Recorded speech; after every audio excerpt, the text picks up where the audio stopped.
Graças a Deus. É um prazer estar aqui, pastora Adolfo, pastora Fátima, mais uma vez. Como a pastora disse há pouco, moramos na mesma cidade, né? Alguns quilômetros, mas cada um atuando num canto, né? E a gente se encontra, tem períodos que, alguns meses até, né? Passam-se alguns meses. Mas que bom estar aqui, estou feliz de estar aqui, mais uma vez, pela graça de Deus, nesta 7ª quarta-feira, né? Desta campanha. E quando a pastora ligou para mim, achei o tema maravilhoso, de águas rasas, águas profundas. E algo Deus colocou no meu espírito que eu quero compartilhar com a igreja, na dependência do Senhor, no nome de Jesus. A pastora Daniela já orou, e eu quero pontuar algumas coisas, irmãos, antes de anunciar o texto e nós irmos para o texto. Eu anotei algumas coisas, eu quero pontuar com a igreja no nome de Jesus. E o tema desta meditação é conversão para convertidos. Pensa nisso. Pastor, mas fazem 20, fazem 10, 15, 30 anos, né?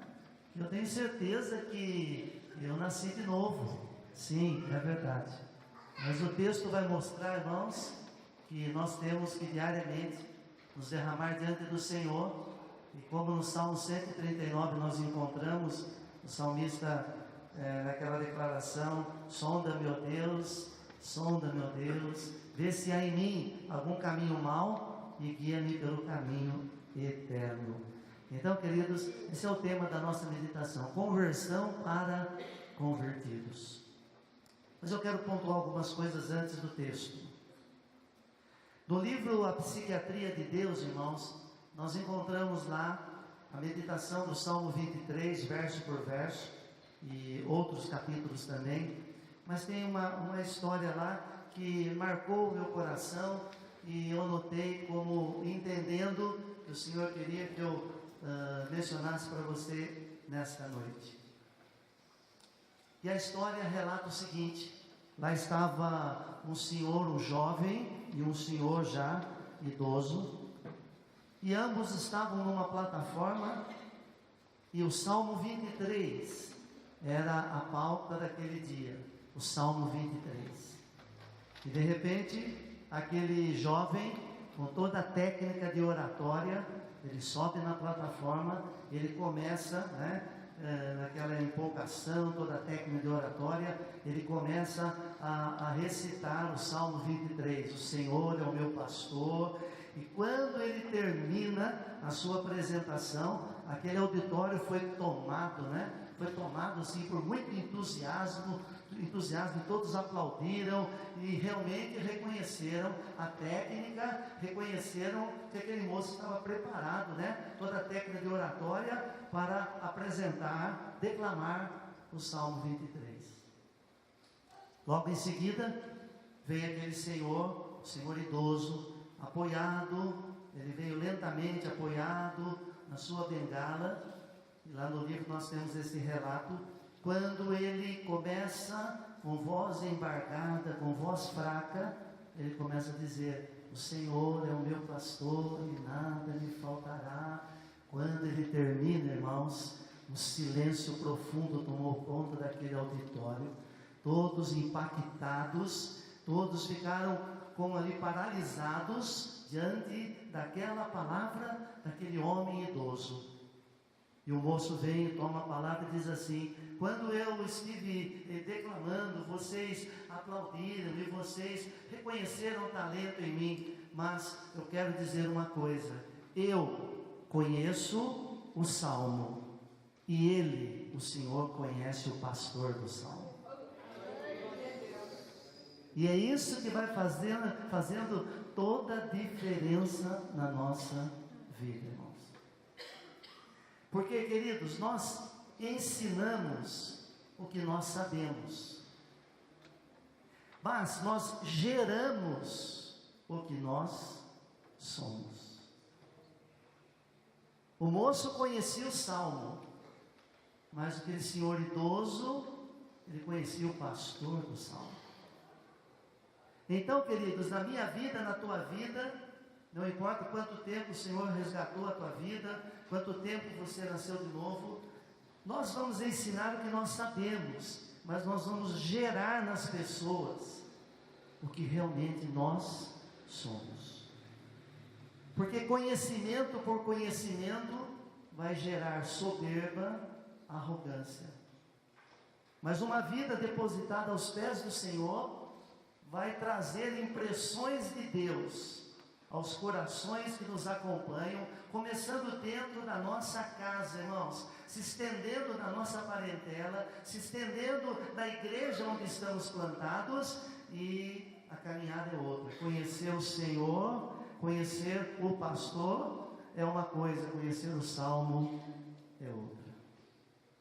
Então nós ensinamos o que sabemos e geramos o que somos. Conhecimento por conhecimento vai gerar soberba e arrogância. Nós encontramos Paulo escrevendo a Timóteo e dizendo assim: olha, eu reconheço que existe em você, Timóteo, uma fé não fingida. Uma fé não fingida. E Paulo escreve lá, irmãos, dizendo assim: olha, a mesma que esteve na tua avó, Lloyd, na tua mãe, Eunice, e está em você. Está aí o cuidado do apóstolo Paulo com o filho na fé, Timóteo, ministrando na vida dele, dizendo: olha, aquela fé genuína, não fingida, ela está em você, mas antes ela esteve na sua avó e na sua mãe, e ela está em você. Em outras palavras, irmãos, nas minhas palavras agora, por isso você é essa bênção que você é. Por isso Deus te escolheu como te escolheu, porque existe uma fé não fingida no teu espírito. Glória a Deus. Aleluia. Antes do texto aí, irmãos, nós encontramos o profeta Eliseu, ele passando naquele lugar, na frente daquela casa, daquela mulher, um texto bastante conhecido. De repente ela diz para o seu marido: marido, vejo que este que passa sempre por nós é santo homem de Deus. Não foi a pregação dele, nenhum conselho que ele tenha dado, nada. Vejo que este que passa sempre por nós é santo homem de Deus.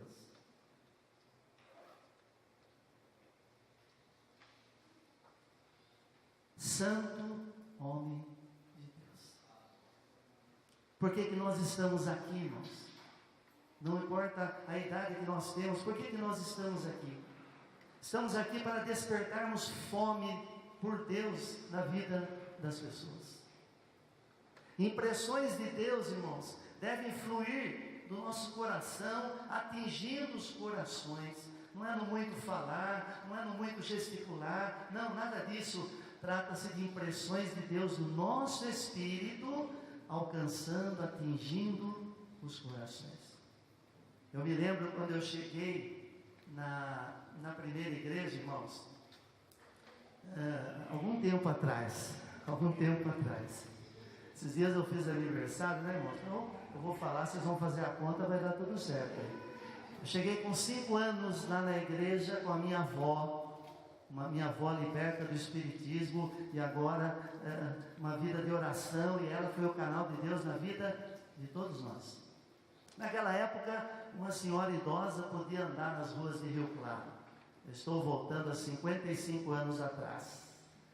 E de repente eu era o companheiro, às vezes dormia no banco da igreja, mas eu me lembro como que as coisas foram acontecendo, irmãos. As coisas foram acontecendo. Eu me lembro lá com os meus 8 anos, que eu entendo que eu tive uma experiência com Jesus, 8 anos nessa faixa, quando eu senti que algo mudou, e eu queria ser um missionário, e eu vi o pregador orar pelos enfermos e pregar a palavra, aquilo enchia meu coração, e durante todo esse tempo, irmãos, Deus me guardou, Deus me segurou, Deus deu graça, e eu vim entendendo cada passo à medida que o Espírito Santo ia operando, porque é uma operação diária, contínua, que todos os dias eu precisava estar derramando minha vida diante do Senhor, eu precisava estar pedindo para o Espírito Santo sondar o meu coração, porque enganoso é o nosso coração, e nem tudo, irmãos, que nos emociona, de repente não está tocando o coração de Deus, nem tudo que agita o nosso espírito, nós temos que ter certeza que o Senhor está recebendo no alto e sublime trono, mas presente aqui nesta noite, que Ele está recebendo o derramar, as intenções dos nossos corações. Eu me lembro da trajetória, da caminhada, e somando os números, né, irmãos? Eu completei 60 anos, eu sei que não parece, eu sei que vocês já chegaram na conclusão que não parece. Esses dias minha sogra falou hoje para mim assim, nossa, mas não parece, você é sempre do mesmo jeitinho. Eu sei, irmãos, que não parece. Muito obrigado. Mas até aqui nos ajudou, me ajudou, nos ajudou, sim. Então, queridos, muitos aqui são do tempo do sofá de plástico vermelho, estampado, e numa tarde eu morava numa casa bem simples, e numa tarde, num domingo de jejum, eu estava lá, meus pais não estavam em casa, eu era um adolescente, e eu separei aquele dia para o jejum, e eu ligava na Rádio Universo de Curitiba, e ficava ouvindo os pregadores da época, um atrás do outro, irmãos, ministros, labaredas de fogo, e eu jejuando, e lá no sofá vermelho de plástico, ele me vem à mente muito nítido, eu dizia assim, Senhor, eu quero te servir, me ajuda a ficar no teu caminho, não deixe que eu desvie, Senhor. Aí o pregador disse lá, irmãos, lá do outro lado, né? Ele disse assim, olha, vamos viver o dia de hoje, e disse, viva o dia de hoje, como se Cristo voltasse amanhã. Aquilo entrou no meu espírito como uma flecha. Viver o dia de hoje como se Jesus voltasse amanhã. Viver o dia de hoje como se Jesus voltasse amanhã. Então isso, irmãos, é um alerta. Nós não podemos acostumar com as reuniões. Muitas vezes nós acostumamos com as reuniões. A gente entra numa reunião, vai para outra, e vai passando os anos e os dias, e de repente nossos corações estão atribulados, apertados. Nós precisamos nos converter diariamente.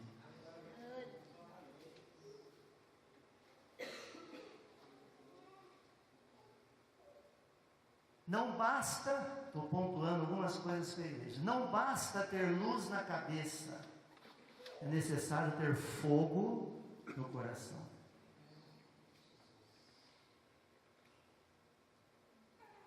Muitas vezes examinamos e a teologia está tudo certinho, tudo encaixadinho, isso é bíblico, amém, amém, tem que ser assim. Mas temos luz na cabeça, irmãos. Discutimos escatologia, discutimos isso, e vamos lá na hermenêutica e tudo mais, luz na cabeça, muito importante todo o estudo, mas o coração está congelado, gelado. Então não basta ter luz na cabeça, conhecimento, nós temos que ter fogo no nosso coração. A chama deve arder continuamente sobre o altar, jamais se apagará. Não basta ter luz na cabeça, é necessário fogo no nosso espírito, no nosso coração. O que a gente vai aprendendo, irmãos? Muitos defendem a sua denominação, né, com unhas e dentes, como é o ditado popular. Muitos defendem algum reformador, né? E aí estão, eu até vou morrer por esse ensino, né? E uns levantam a bandeira, calvinismo, arminianismo e tudo mais. Mas a grande pergunta vem, e Jesus? Tenho, porém, contra ti, que deixastes o teu primeiro amor. Lembra aonde aconteceu a queda, volta, arrepende-te e vai praticar aquilo que antes você praticava. Senão, tem um missionário que eu conheço, irmãos, hoje ele está na Índia. Um missionário não é da nossa denominação, mas Deus colocou ele no nosso caminho, e a gente conversa quando ele vem para renovar a documentação e tudo mais. E se não me engano, foi aqui mesmo, algum tempo atrás, eu compartilhei alguma coisa e ele está na Índia, num lugar muito difícil, e lá, irmãos, evangelizando, levando partes do evangelho no dialeto daquele povo paupérrimo. De repente o povo foi lendo e vendo que Jesus, quem é Jesus? É mais um. Nós temos milhares de deuses aqui, vamos colocar esse Jesus que você está falando, que a gente nunca viu, vamos colocar também na galeria aqui. Não, ele é o único, foi ele que morreu por vocês também. E ministrando, de repente, irmãos, as pessoas começam a chegar e começam a se ajoelhar diante dele, querendo beijar os seus pés e dizendo assim: mas esse que nós estamos lendo aqui é você, porque esse Jesus que você está falando, está fazendo as coisas que você está fazendo por nós. Não sou eu, não, levanta, eu sou homem igual você, levanta porque eu sou homem igual você. Eu quero que vocês entendam que Jesus é aquele que morreu na cruz, e é ele que está fazendo a obra dos seus corações. Mas de repente, irmãos, aquele missionário estava sendo confundido com Jesus, porque aquilo que eles estavam lendo na porção do Evangelho, irmãos, de repente eles estavam vendo na vida daquele missionário.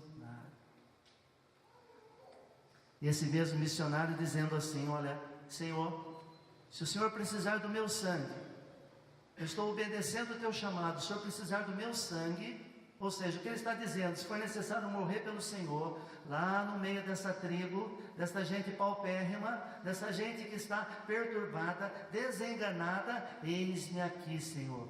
Irmãos, quantas vezes nós nos complicamos porque nós temos muita luz na cabeça, mas falta fogo no nosso espírito, falta misericórdia dos nossos corações, e aí nós nos complicamos, e a gente vai caminhando pelos corredores da igreja, vamos caminhando ano após ano, culto após culto, e as nossas vidas não estão perfumando, as nossas vidas estão complicadas, porque nós vamos examinar no texto o que aconteceu com o povo de Deus. Abra, por favor, em 1 Samuel, capítulo 7.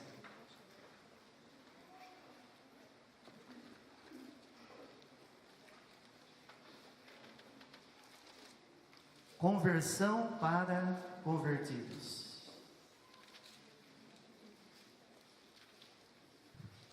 De águas rasas para águas profundas, os posicionamentos.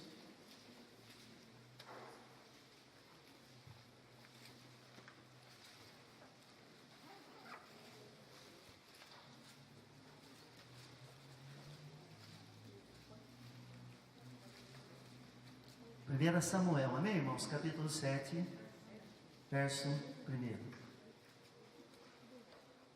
Amém, queridos? Amém?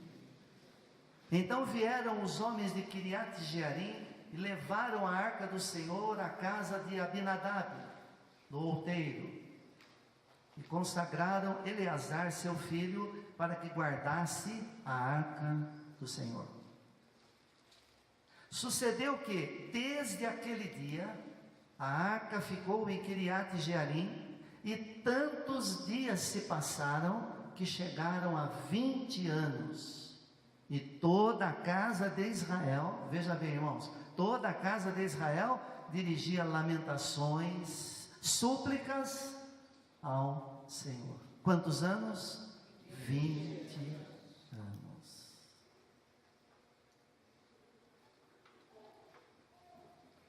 Lá em 2 Crônicas 20 nós encontramos: crede no Senhor vosso Deus e estareis seguros, crede nos seus profetas e prosperareis.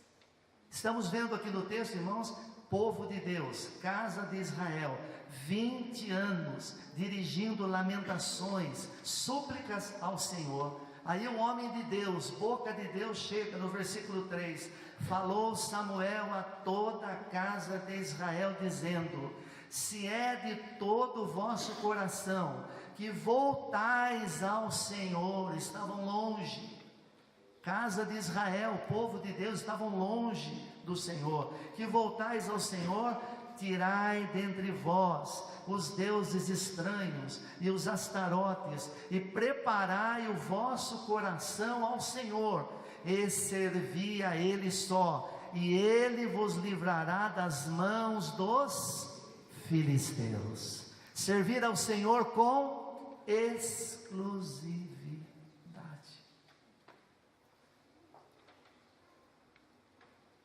Aí, irmãos, nós paramos diante do texto e diante das maravilhas que o povo já havia visto, e tantas maravilhas, nós paramos e perguntamos, mas como pode 20 anos de lamentações, dirigindo súplicas, né? Como pode todo esse contexto, né? Se a gente ler um pouco antes, vai falar da arca e tantas coisas que aconteceram. Como pode isso? Como pode, irmãos? A mesma coisa somos nós. Como pode tantas coisas nos prenderem, como pode tantas coisas trazerem peso ao nosso espírito, e no entanto, a gente está na casa de oração, ouvindo a palavra, louvando, mas o nosso coração está complicado. Só o Espírito Santo pode fazer essa varredura, só o Espírito Santo pode sondar a mim e a você. A história mostra que um amigo muito íntimo de Martinho Lutero, grande reformador, aliás, o ano que vem vai completar 500 anos da reforma, né? 500 anos. Esse homem disse assim: Martinho Lutero, enquanto você está no labor do mestre, na seara, eu vou ficar orando por você. E depois, irmãos, de um tempo, de alguns dias, orando, naquele mesmo horário, sabe o que aconteceu, irmãos? Um peso de culpa veio sobre ele. O Espírito Santo veio sobre a vida daquele amigo, e ele sentiu um peso do seu pecado. Mas ele sentiu um peso do seu pecado, não foi no começo, quando ele começou a interceder pelo amigo, era uma pessoa conhecedora da palavra. Depois de um tempo diante do Senhor, orando e pedindo: Senhor, ministra na minha vida, abençoa o teu servo, fortalece. E naquele tempo de oração, depois de alguns dias, ele começou a sentir uma culpa, é o Espírito Santo revelando, irmãos, uma situação na vida dele que ele desconhecia. E o nosso Deus, o mesmo Deus, Ele faz isso comigo, conosco. Que bênção toda a igreja aqui caminhando nessa campanha, nesse propósito. E eu tenho certeza que maravilhas Deus tem feito nesse tempo todo, não é verdade, irmãos? Cada semana, cada ministração, é o Senhor que vai enviando a palavra e nós vamos sendo curados por ela. Mas, queridos, este homem busca Martinho Lutero e diz assim: olha, um peso de culpa veio sobre mim, e eu quero estar mais junto de você, também para ajudar a pregar a palavra, porque, irmãos, o Espírito Santo, ele traz à tona situações, coisas que a gente nem imagina. Nós achamos que está tudo bem, eu tenho um tempo de igreja, né? Eu sou pastor, e isso e aquilo. Quantas vezes o Espírito Santo já me surpreendeu? Para e se derrama diante de mim, que eu vou tratar o teu espírito.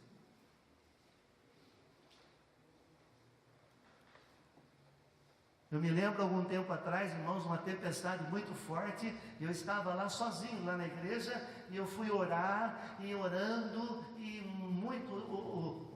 era dia e ficou escuro, já há alguns anos isso, e o Senhor falou, meu espírito, dizendo assim: olha, para de correr, você tem corrido muito para lá e para cá, você precisa parar diante de mim, porque eu tenho coisas para ministrar no teu espírito. Pare de correr, corra para mim.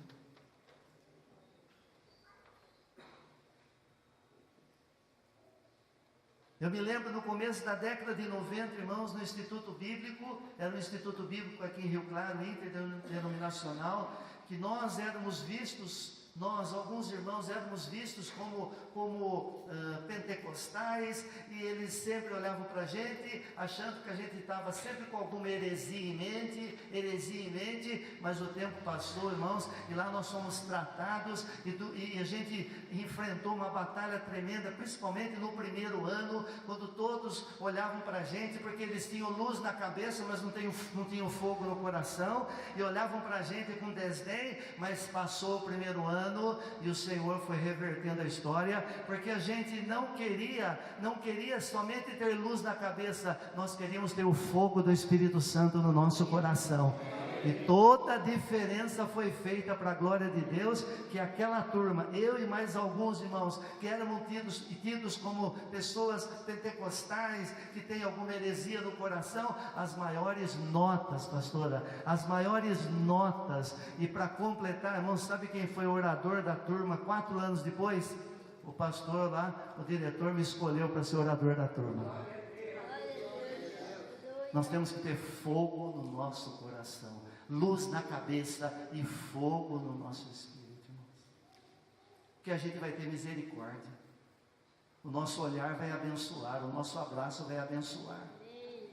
Entende, irmãos? Nosso coração vai estar uma chama poderosa. Alguém entrou em uma igreja recentemente, irmãos, e aquela pessoa estava até cheirando mal, dias sem tomar banho, de repente até meses, e ela entrou e pediu um abraço. Lá correu um homem e abraçou aquela pessoa e pensou, acho que vai pedir algo mais. Quando recebe aquele abraço de uma pessoa, como o irmão lá da porta, o diácono, uma pessoa ungida, com o coração abrasado, de repente aquele homem vira e pergunta, o senhor quer mais alguma coisa? Não, eu queria só receber este abraço. E foi embora com fome, sujo e tudo mais. Samuel chega e diz assim, ó toda a casa de Israel, voltando no verso 3, irmãos, se é de todo o vosso coração que voltais ao Senhor, então vocês precisam tirar os deuses estranhos, Astarotes, e preparai o vosso coração ao Senhor, e servi a Ele só, e Ele vos livrará das mãos dos filisteus. Nós não estamos nas mãos de filisteus, mas muitas vezes nós estamos presos, irmãos, em sentimentos enganosos, estamos presos no passado, estamos presos em tantas coisas, e o nosso olhar fixa uma série de coisas que Deus não tem prazer. Aí o Senhor vem e diz assim, olha, eu quero que você me sirva integralmente, quero que você me busque com exclusividade. O texto diz que o povo, eu citei, crede no Senhor vosso Deus, estareis seguros, crede nos seus profetas e Samuel, boca de Deus. Irmãos, deste púlpito tem saído palavra. Eu me lembro quando o pastor Adolfo chegou em 14 de novembro de 1978, sou bom de data, viu? Os homens da igreja falam assim, pastor, ajuda a gente. Eu esqueço data de noivado, data que começou a namorar, data de casamento. Eu falo, tem que exercitar. Eu lembro de tudo, tem que exercitar. E eu estava nesse culto lá, pastor, quando o senhor chegou, lá na 12, na rua 12. Né? Antes disso, já íamos lá em Piracicaba com alguns. Me lembro do 7 de setembro que fomos, vamos encontrar o pastor Adolfo lá. Não conhecíamos a pastora Fátima. Vamos encontrar, chegamos lá, o pastor estava em Bauru, foi o José Chagas, o pastor José Chagas que pregou naquela tarde. Então a gente lembra de tudo isso. Então, queridos, quantas palavras Deus tem enviado através desse púlpito, nesta campanha de 7 semanas, quantas palavras, assim como foi no passado, é hoje, o Senhor envia a sua palavra. Lá diz assim no Salmo, enviou-lhes a sua palavra e foram sarados, foram curados, e foram libertos daquilo que lhes era mortal. Quantas palavras têm saído desse púlpito, irmãos? E quando sai, é porque Deus falou primeiro com aquele irmão, aquela irmã que está aqui pregando. E a palavra de Deus, ela é verdade que liberta, irmãos. Mas muitas vezes nós ficamos presos em tantas coisas, e eu tenho orado todo dia. Eu saio de casa, irmãos, e vou orando no carro, e dizendo: Deus, me ajuda, Senhor, sonda o meu coração, não me deixa sair do caminho, não me deixa me encantar por nada. O Senhor é tudo na minha vida, e deve ser tudo na nossa vida. Senhor, aquece o meu espírito, irmãos, e Deus é gracioso conosco. Ele desce lá no banheiro onde estamos orando, muitas vezes lá no quarto, debaixo da árvore. Ele desce lá no carro e ele traz dizendo assim: olha, fica prostrado aos meus pés, que eu tenho a palavra, você está nas minhas mãos, ninguém vai poder tirar você da minha mão. Eu estou falando mas é para todos nós. Nada e ninguém pode nos separar do amor de Deus.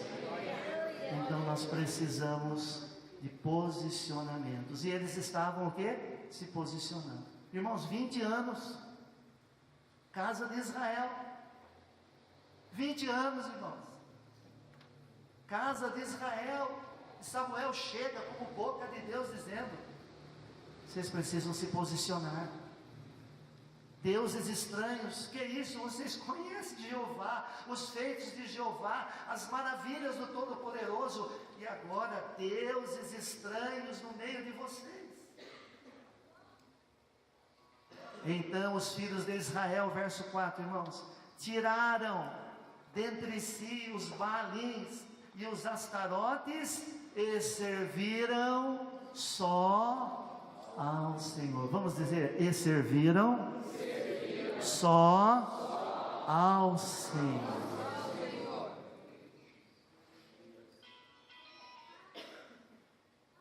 Samuel continuou ministrando, verso 5. Disse mais Samuel: congregai todo o povo em Mispa. Tem tradução que diz Mispa. E orarei por vós ao Senhor. Só uma pessoa que está com o coração abrasado, irmãos, tem autoridade para dizer o que Samuel disse: eu vou orar ao Senhor por vocês, casa de Israel, casa de Israel.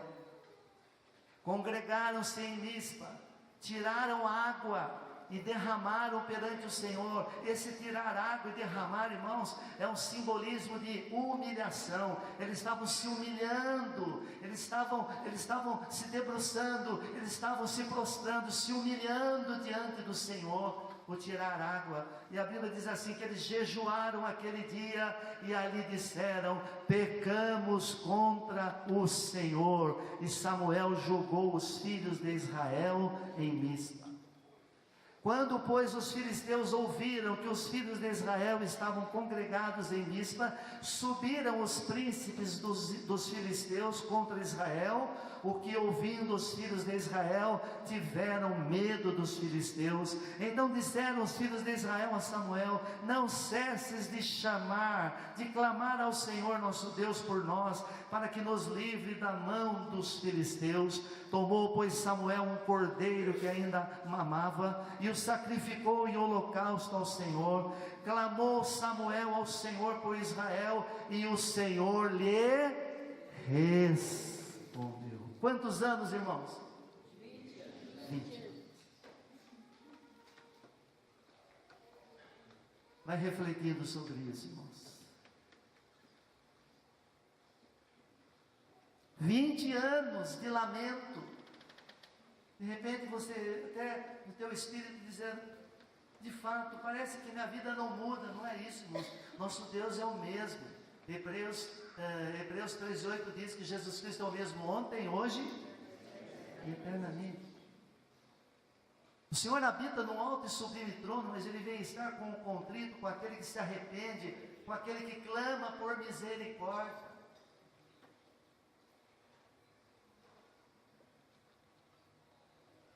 O Senhor nos levanta na nossa casa para nós sermos boca de Deus naquele lugar, irmãos. Ele nos levanta no trabalho, enfim, em cada lugar, para sermos canais do Senhor, canais do Senhor. Um pregador que cuidou da minha vida, lá quando eu era jovem, ele dizia: olha, nós temos que vir para a igreja cheios, para quando nos encontrarmos na celebração, na ministração da palavra. Então ele dizia: venha cheio para juntos transbordarmos, transbordarmos, transbordarmos, transbordarmos. Que glória, que glória. Pastor Adolfo, eu sou do tempo da tenda também, viu? Eu gostava daquela canção 16 do nosso cenário: ó, com cego andei e perdido vaguei, longe, longe. Aí um dia meu pai, o irmão Walter, fundador da igreja, com seu pai, me levaram numa tenda da Quadrangular em Limeira, pastor. E lá, não sei, uma tenda, um povo tudo simples, irmãos. Povo simples, e eu lá, né, irmãos, com meu sapatinho novo, né, que estava até apertando no pé, porque não era o número certo e tudo mais. Me deram oportunidade. Tem um menino aqui que vai cantar. Eu fui cantar, me lembro disso. Então quando o pastor fala da tenda, eu fui um pouquinho da tenda, viu, pastor? Benção, fogo do Espírito Santo, irmãos. A cadeira era aquela de circo, podia prender até a mão embaixo, entendeu? Era tudo muito precário. Mas a hora que abria a reunião, irmãos, o fogo do Espírito Santo caía. Sabe por quê, irmãos? Os corações estavam abrasados. Abrasados. As pessoas tinham pouca luz na cabeça, ou seja, não entendiam muito, mas tinham uma fome por Deus, uma fome por Deus, uma fome por Deus, que o Senhor descia naquela tenda e a obra era tremenda, irmãos. Olha, dá até arrepio, muito forte. E hoje às vezes eu olho na igreja, irmãos, estou falando agora, lá onde eu estou, entendeu? Eu olho assim, entendeu? As pessoas chegam, parece que estão chegando para um piquenique, estão chegando, né? Ah, não sei o que o outro está orando ali, nem gritando, falando. Eu tenho chamado a atenção, irmãos. Você cumprimenta depois, vai dobrando o joelho. Você não pode ajoelhar, se assenta, vai orando. E o grupo cantando. Irmãos, nós temos que chamar o Espírito Santo nas nossas reuniões, porque senão não vai. Um pregador que já faleceu, quando ele, na época dos missionários José e Dulce, ele vinha na igreja e ele cantava assim, ó: sem esse poder não vai, os dias são de trevas, sem poder o crente cai. Então é levantando cedo buscar poder, ao meio-dia buscar poder. Irmãos, não vos embriagueis com vinho, no qual há devassidão, mas enchei-vos agora do Espírito Santo. Estou concluindo, irmãos. O texto diz que o Senhor respondeu, verso 10: enquanto Samuel, olha só, irmãos, gente de coração abrasado, essa ousadia, essa intrepidez, olha. Enquanto Samuel oferecia o holocausto, os filisteus chegaram à peleja contra Israel, mas trovejou o Senhor aquele dia com grande estampido sobre os filisteus e os aterrou, de tal modo que foram derrotados diante dos filhos de Israel. Saindo de Mispa, os homens de Israel perseguiram os filisteus e os derrotaram até abaixo de Bet-car. Tomou então Samuel uma pedra e a pôs sobre Mispa e Sem, e lhe chamou Ebenezer, e disse: até aqui nos ajudou o Senhor. Vamos novamente, irmãos, diga: até aqui nos ajudou. Deus está presente aqui. O Senhor está presente aqui. Antes de ontem eu pensei que eu não ia conseguir chegar aqui, irmãos, eu estava mal. É princípio de estresse, pastor. Pastor, a gente conversa às vezes sobre isso. Eu pensei, eu preciso ir. Senhor, me dê graça. O senhor, há um mês atrás, o Senhor falou que era esse texto, então, como que pode? A gente, como que pode? Mas Deus deu graça, irmãos. Ontem eu passei melhor, fui na reunião de pastores e consegui chegar aqui no meu jeito, nessas palavras simples, para dizer para você que nós temos que ter fogo no nosso espírito. O texto mostra que houve o que, irmãos? Posicionamento. Quantas verdades você ouviu desse púlpito nessa campanha? Eu acompanhei pelo Face. Quantas verdades você ouviu? Hã? Não é verdade, queridos? Eu chego aqui por Deus, pela graça de Deus, mostrando para você. E houve um posicionamento. Mas teve um canal. E o canal foi Samuel. E o cativeiro de 20 anos de aflição, de lamentação, tombou por terra. O medo foi embora. E Samuel estava ali. A pedra foi colocada. Até aqui nos ajudou. Então, irmãos, muitas coisas ainda vão acontecer neste mundo, né? Mas aqueles que pertencem ao Senhor, como Jesus disse, olha, vocês estão na minha mão. Ninguém vai poder tirar vocês da minha mão. Feliz é a pessoa que se lança aos pés do Senhor e se gasta na obra de Deus, na obra de Deus, na obra de Deus, diante do Todo-Poderoso. Nada de ativismo, mas nos prostrarmos diante do Senhor. Que o fogo do Espírito Santo incendeie nossas vidas, irmãos. Porque tem muito por fazer. Eu quero orar. Curva a tua fronte. Deus querido, podemos ver na tua palavra, Senhor, o posicionamento diante do teu servo Samuel, como boca do Senhor. Ele apregoou a verdade, ele exortou, e houve um posicionamento. Quando eles se posicionaram, lançando fora todo o embaraço, lançando fora deuses estranhos e clamando por perdão, reconhecendo o pecado, o Senhor recebeu, o Senhor os guardou e a vitória foi tremenda. 20 anos de sofrimento, 20 anos de súplica, de lamento, mas chegou o momento da vitória. É tempo dos convertidos se converterem, e isso é diariamente nos nossos corações, no sondar do Teu Espírito, Pai. E todos os queridos que vêm caminhando semana após semana e chegam até hoje, porque o Senhor guardou, o Senhor sustentou. Eu te louvo por todas essas vidas, Senhor, e pela tua palavra que mostra que nós temos que nos derramar e nos posicionar diariamente diante do Senhor, porque tu és o amado dos nossos corações. Obrigado, Pai, por este momento, no nome de Jesus.